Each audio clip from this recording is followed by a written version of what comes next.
Frock చేసేయండి. Long frock ఒక్కసారి star neck ఇచ్చాం. రాసి పఫ్ హ్యాండ్స్ అండి,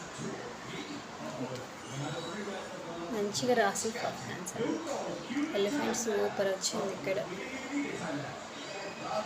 ఈ ఫ్రాక్ మనం వన్ సారీ ఇద్దరికి కుట్టామండి, ఇద్దరు సేమ్ ఏజ్ ఉంటారు.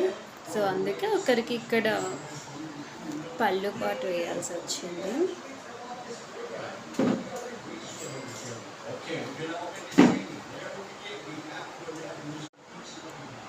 బ్యాక్ సైడ్ చూసేయండి. బ్యాక్ సైడ్ రౌండ్ నెక్ ఇచ్చాము, జిప్ పెట్టామని. మనం ఆల్మోస్ట్ అన్ని ఫ్రాకులకు జిప్ ఇచ్చేస్తానండి నేను, లేదనుకోండి వాళ్ళు ఇక్కడ టైట్ రాదు, దానివల్ల ఫిట్టింగ్ పోద్ది. ఈ డైలీ వేర్ ఫ్రాక్ అండి, పిల్లలు ఇంటి దగ్గర అట్లా బయటకు వెళ్ళినప్పుడు వేసుకోవడానికి. అందుకే సింపుల్ టై చేసి ఇచ్చేసాము. అందరూ లైక్ కొట్టండి, సబ్స్క్రైబ్ చేసుకోండి. Thank you.